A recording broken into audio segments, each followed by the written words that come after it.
So, welcome. Awesome, Mike. Welcome. I'd like to call the meeting to order. It is 9 o'clock. Stephanie, would you please take attendance? Of course, good morning, everyone. And I just let Ava in. Great. Good morning, Ava. Okay, so Ava Bermuda Zimmerman. Present.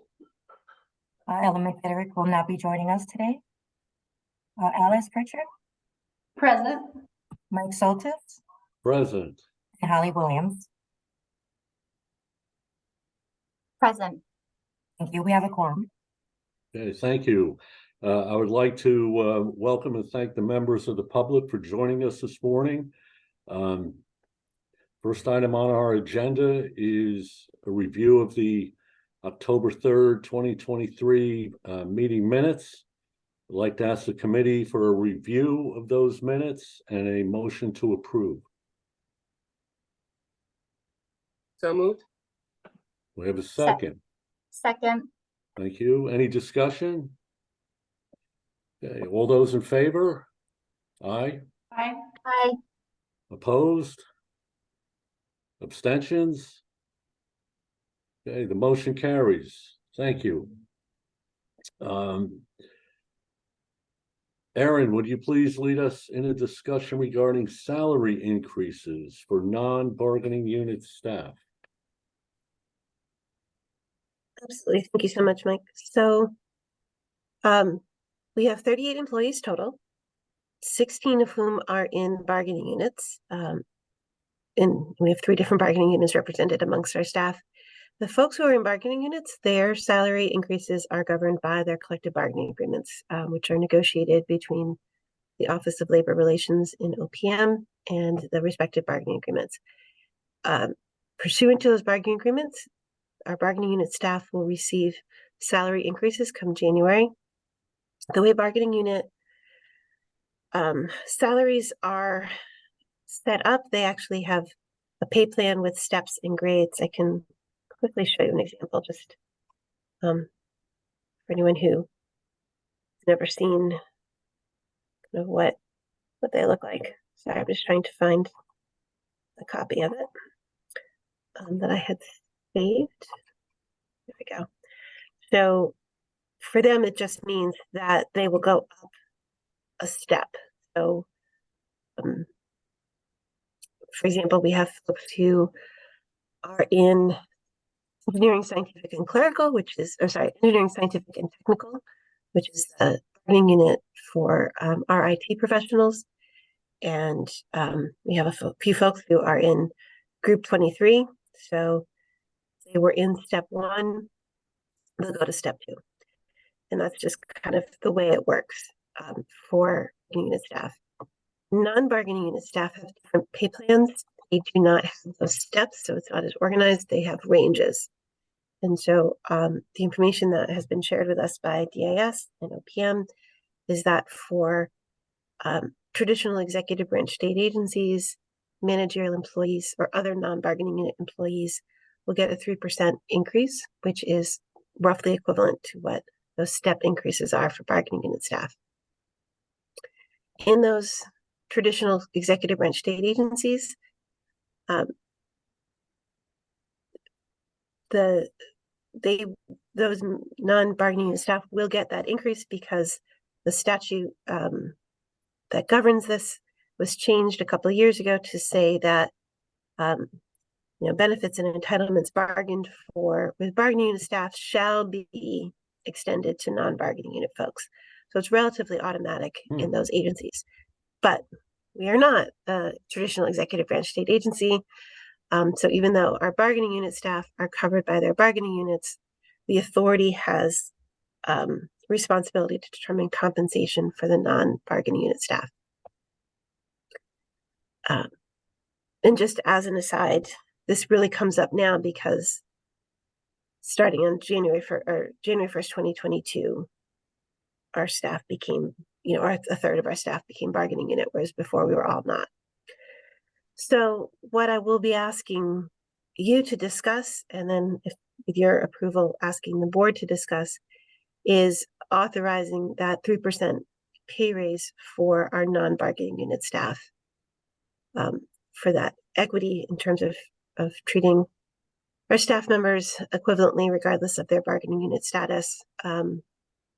It helps avoid salary compression, which is one of the number one reasons why the state has made sure that there's equivalency. It helps with community relations among staff. It helps with retention as well as recruitment. So, you know, I think it is an important thing to do. There are two other kind of sub issues I wanted to mention. One is traditionally there is a COLA in the summer that hasn't been defined yet. So the board has the ability to just kind of do a blanket, will approve the raises that the executive branch agencies get. That's not what I would recommend. I would recommend, you know, in the spring, once we know if and what the COLA is, that we come back for specific authorization for the non-bargaining unit staff at that time.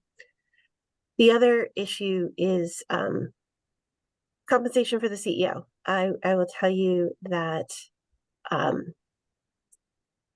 previously and now, the sort of automatic raises that the bargaining unit staff get that get extended to non-bargaining unit staff for traditional agencies doesn't necessarily extend to commissioners.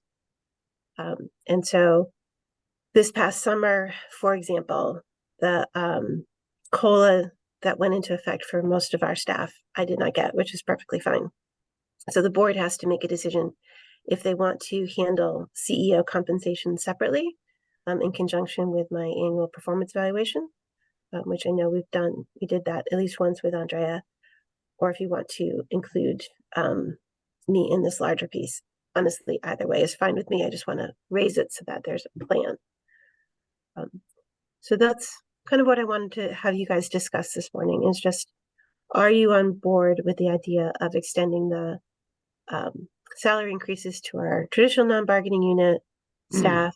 Do you agree that it makes sense to just focus on the January annual increase for now, and then how you want to handle the CEO compensation? Okay. Any comments or questions? Thoughts? Comment. See, Ava has her hand up.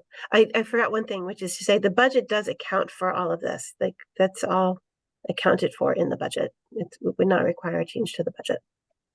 Okay, Ava?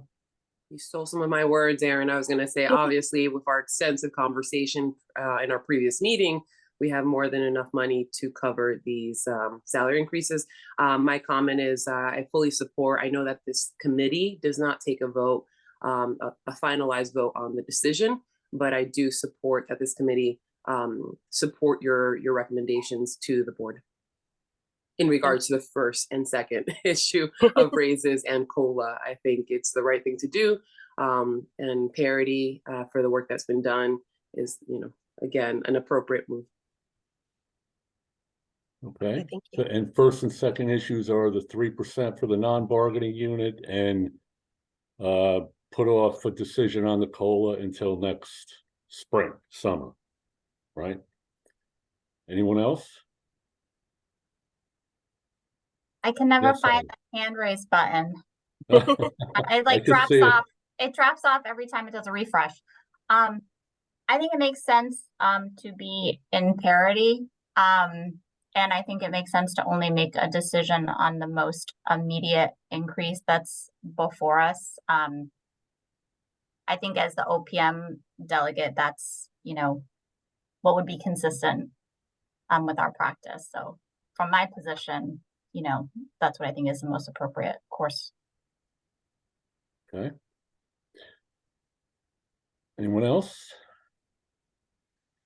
So I'm showing off, Holly, that I found my hand. Alice, okay. Oh, I concur. I did have two questions. So, and I think you just said this, Aaron, the COLA did go into effect for all staff, for all non-represented staff in July. Is that correct? Did they pick up that one? Yes. So a year ago summer, so summer of 2022, once we got clarification from OPM as to what the CBAC agreement was, there was kind of clarity that there would be a COLA increase in the summer of 2022, and they had specified what the AI for January of 2023 would be. So the board authorized by resolution in, I think it was July, end of July or August, I think it was probably August, to approve the July COLA retroactively and to approve the increase in January. And then kind of, But did and then I this think board they also approve- covered the summer of 23 COLA. So we're Yeah. caught up. So We're all of caught that was up. done in 22. Yeah, it was all, we're all caught up for the past. I've lost track of the numbers, but we're all caught up for the past. But because there was not a final decision as to what was sort of happening in 24, so we kind of got caught up with the retro and the 23, and now we just have to look forward to 2024. My second question is, when is your annual evaluation slated for, and did we miss the opportunity to have this conversation at that time? No, it has not been missed. If in the bylaws, it says it should be done in December. I think last year, Andrea had already been identified as being the new commissioner for DSS, and I had not yet been named, so we kind of did not do a evaluation of the CEO for 2022.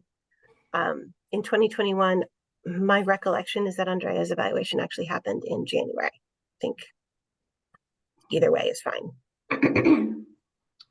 Then again, I would support having this conversation as part of your annual evaluation in December. Would encourage us to do this at that time. For the I think CEO. makes perfect For sense. the CEO. Yeah. Okay, anyone else? So I have a few questions. Who did Andrea's annual evaluation? The board met in executive session, and so as a full board that January of 2022. And I was not invited into the executive session, so I don't know what y'all discussed, but that was We did. the point of the session. And did some smaller group make a recommendation? I mean, I can't imagine the entire No. board saying, all right, what do you want to do here? That was basically how it went down. We were in a board meeting. We were told the topic of discussions as always in our agenda. And then we took an executive session. We removed ourselves from the recording of the normal meeting. We went to another meeting room, did executive session, which was not recorded, had a extensive conversation as to the pros and cons and the beginnings and why, in fact, we should consider it. We asked Andrea to leave the meeting, continue the conversation, came back in. It was everyone. And it was, the possibilities were wide open, whatever that group came up with. I will, Okay. it was, given my role at the time, my only involvement was to talk about how to do the executive session. My impression was that at the time, Josh was still a CEO, not CEO. Josh was still the commissioner of DAS and still the chair. And Mhm. so it would not have surprised me if he had made a recommendation. I know Yeah. Andrea had not had any salary increase between when she started and January 2022. And I think there was some awareness that the Mhm. for the rest of the staff, we were waiting for the CBAC to figure out what was actually happening there. But I don't know kind of what preliminary work had been done. Okay. Well, to me, I agree with, I think the group, it makes sense to put off the CEO compensation discussion until that evaluation. It also seems, as the group seems to think, it makes sense to put off the COLA discussion until appropriate time in 24. And while my view is, I agree with the 3% for the non-bargaining unit, I do have a few questions about that. Mhm. One is, as a practical matter, what are our options with regard to that? I mean, we could give nothing, and then we end up with the salary compression and all the other issues. So is there any, I guess we could give less, right? We could give 1%, we could give 2%, we could give more, right? We could pick a number out of the air, 4%. I suspect there's no room for variation based on performance. That would be a whole different animal in this environment, right? So are those all of our options? Basically, yes. Yeah. There is, because you have sort of complete discretion, you have sort of all the options Yeah. available to you. From a practical matter, there's a certain amount of common sense in terms of saying, okay, if the rest of the executive branch is getting 3%, then, that certainly helps us with retention, make sure that our staff don't jump to other agencies. Not that I think anybody would, because we're the best, but still, we kind of want to make sure that there's some equity there. But there is some ability, obviously, there's always the concern that we don't want to be completely under the complete control of what executive branch is doing, because we're not getting any appropriations. So there's sort of, how can they tell us completely? We already have that with the bargaining unit, but with the management, if we were in a situation where we were in a budget crunch, I think the conversation would have to take that into consideration. As I mentioned, our budget for the fiscal year accounts for, potential raises, so we don't have that issue. In terms of differentiating the amount of an increase based on performance, that's not something the state in general really does. If folks have unsats or unsatisfactory performance evaluations, they're not eligible for AIs. And you have to be a permanent state employee, so a brand new employee is not eligible for an AI in sort of the general world. But they don't really tweak it the same way that private sector employers may tweak. Right. One person gets this, the other person gets 0.5% higher. Right. Classified service is built around bands. And even though we're unclassified, there's still kind of a, the board has the opportunity to make those decisions, but it just adds a layer of complexity and difficulty in justifying things. So it kind of adds difficulty. I will say that we have done performance evaluations for all the staff, and there were no unsats. So we're not in that situation. We had some people who were exceptional, but nobody got an unsat. Correct me if I'm wrong, I'm a little rusty with my CBAC agreement language here, but I believe that there's also a cap to, depending on years of service, as to how high you could receive a performance-led raise. Obviously, the COLA keeps going even after retirement, but there is also a cap. So, and this is all my old DAS world, which I'm rapidly forgetting, but there are salary caps. And so with union folks, for most of the pay plans, once you hit the top of your pay plan, you can't get a raise, but you get a lump sum. So sort of, you just get extra money. Some pay plans do a little hook and they get you to another grade, but most of them, they kind of, you stop at the top of the grade. For managers or non-represented folks, you're in a salary band. And so if you hit the top of the band, Mhm. you might get a lump sum, but you don't get a percentage raise. So, which means you basically aren't compounding your raises year after year. Mhm. Kind of hit the top and then you just get a little, you get something, but it doesn't Mhm. add to your base. Okay. All right, I see this issue is on the agenda for Thursday's meeting.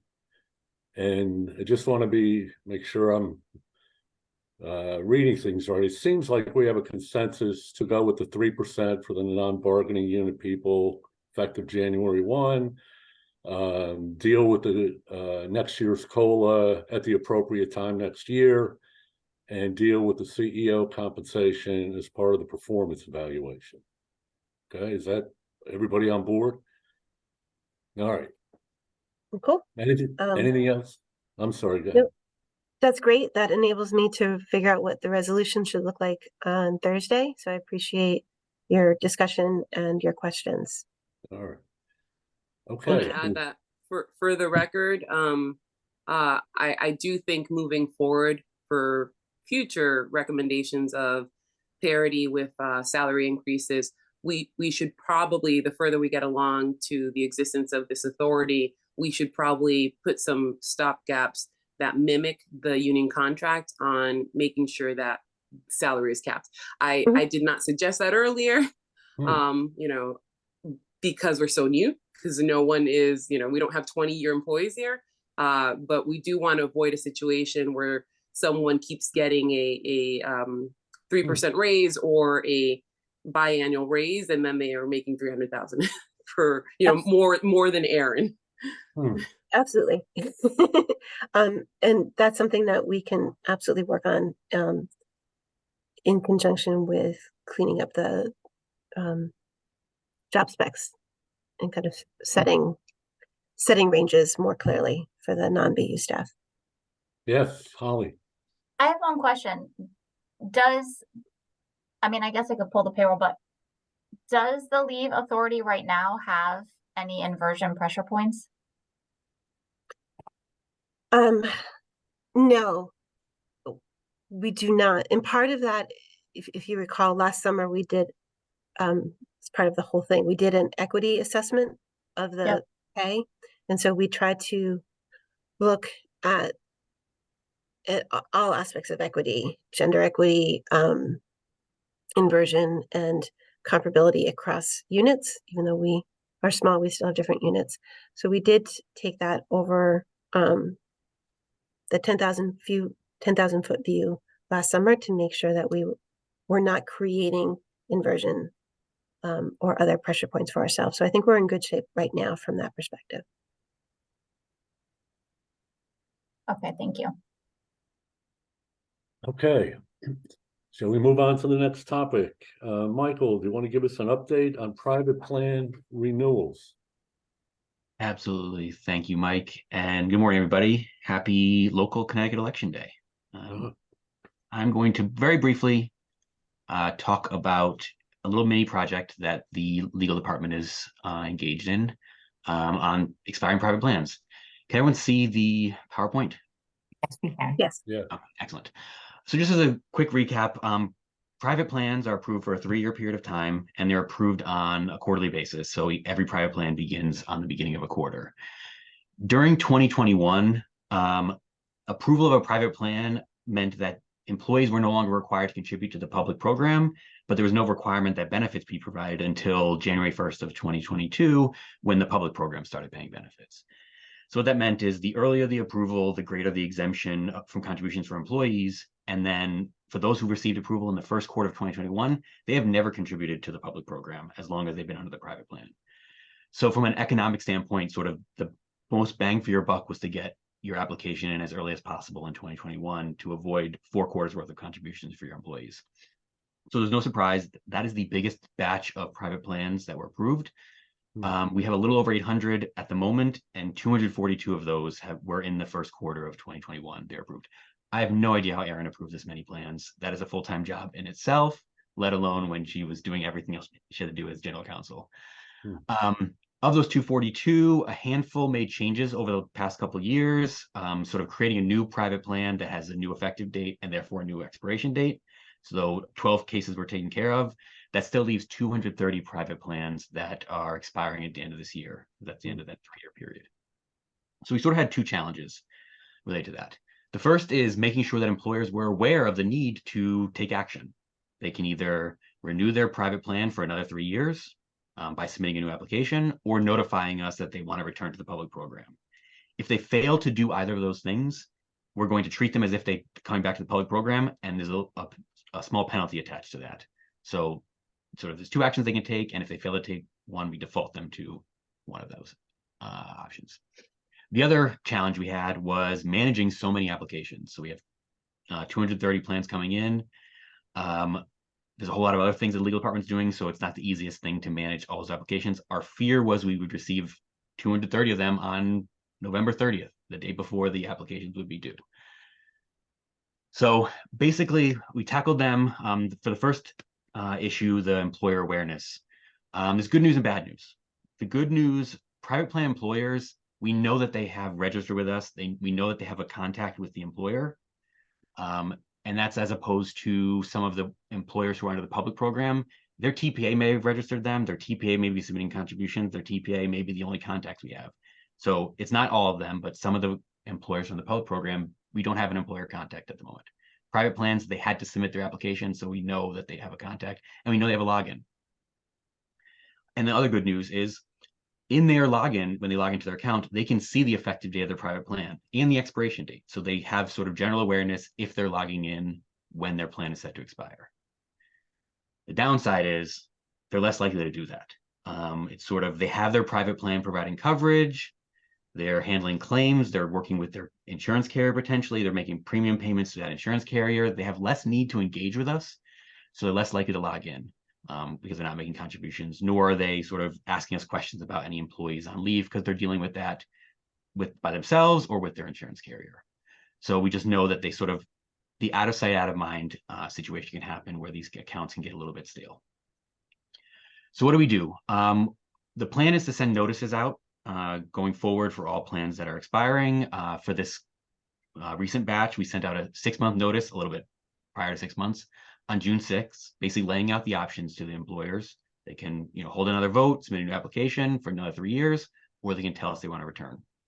We sent a follow-up email notice on October 25th, just saying, by the way, here are your 2 options. We're sort of getting close to the deadline. Please take one of those 2 options.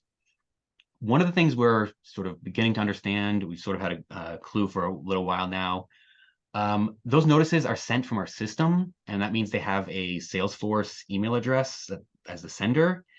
Sometimes those may end up in spam or junk filters, and so the people don't see them, and then they sort of auto delete without them ever getting to their intended destination. So what I did is, from my ct.gov email account, essentially said the same message to all employers as the reminder email on October 25th. Hopefully the ct.gov address makes it so it gets past the spam filters. I also notified all the insurance carriers of all the customers that they had with expiring plans at the same time. So we sort of have all these avenues of notice that we're sending out to them about the renewals. And we think that's working because we're starting to see an uptick in both notifications, questions, as well as renewal applications. Going forward, we have a few, I mentioned before, we have limited touch points with these employers. We do have a few things we do continue to engage with them, even though they're under the private plan. We have a quarterly newsletter that we send, so that sometimes it talks about the termination process, sometimes it's about other topics, but at least it's something to keep them involved and aware that this program exists, and maybe they can log into their account based on it. We also have the annual notice report, the annual report notice, notifying their obligation to provide some high-level data about their claims. It's not about termination, but at least it's another touch point with them, so we make sure that they have a contact active. Going forward, we're going to have the notices at 6 months and 4 months prior to the expiration date. And those will be automated, so we don't even have to click a button. It'll automatically happen. As well as we're going to send out notification to carriers 6 months going forward of the plans that are expiring, so they can kind of work with their customers themselves. And we're also exploring other options, potentially physical mailing, something along those lines to sort of, whether it's related to expiration or just sort of letting them know to make sure they keep their account up to date. We're exploring that as well. So still work to do, but we think we're going to make sure that they're not totally unaware of what their obligations are under the public program, even though they have a private plan. So where does that leave us? At the moment, I mentioned before, we have 230 expiring private plans as of December 31st. 104 have told us what they want to do and have essentially finished that process, or they're in the process of completing it. So 80 have been approved for a new 3-year private plan. 20 have notified us that they want to return to the public program. And then 3 applications are pending, so we assume they're going to be approved eventually for the new period. And then there was 1 plan that was closed because the employer closed their business. So that's good news. Still, there's 126 that we're still waiting on. That's a pretty big number, but it's certainly much smaller than 230. Kathy on my team has been handling 99.9% of all applications. She's doing an amazing job for that. We're sort of preparing other people, myself and Joe on my team, to be able to help. We're trying to block off time for November to make sure that she doesn't get overwhelmed, and we have other people sort of on hand to handle any private plan applications that come in. This is sort of what we expect. It is our impression that a lot of employers are holding their votes maybe at the same time they do annual enrollment, which it tends to be for a lot of employers in the October-November timeframe. So if we end up with 30 applications a week, that's essentially getting us what we need to have them all approved by December 1st. And that's essentially what we were at for last week. It's still possible that we get a lot the week after Thanksgiving, and we'll be prepared for that if we need to.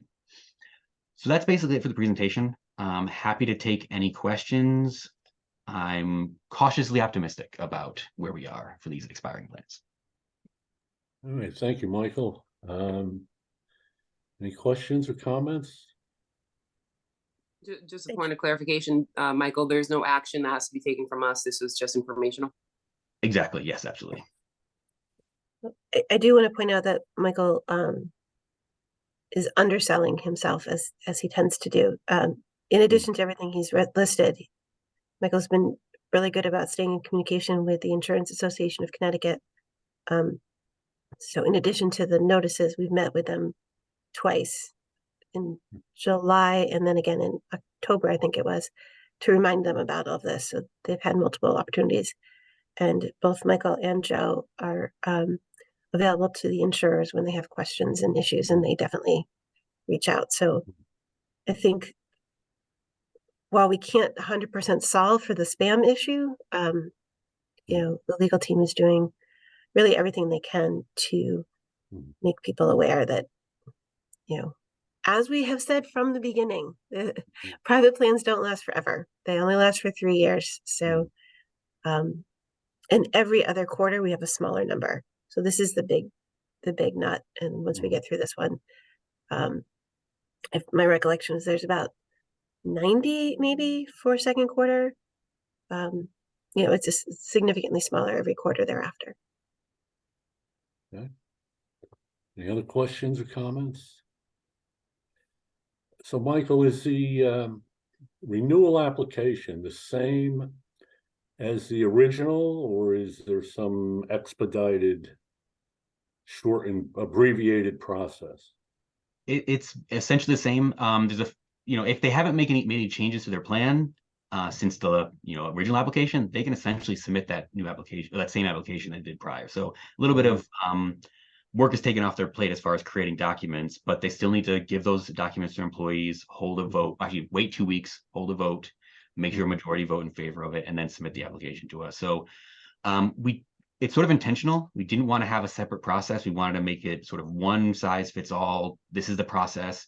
I often don't even call it a renewal. It's a new application for a new 3-year private plan, just sort of to keep the concept the same, whether it's a new application or sort of continuation of an existing one.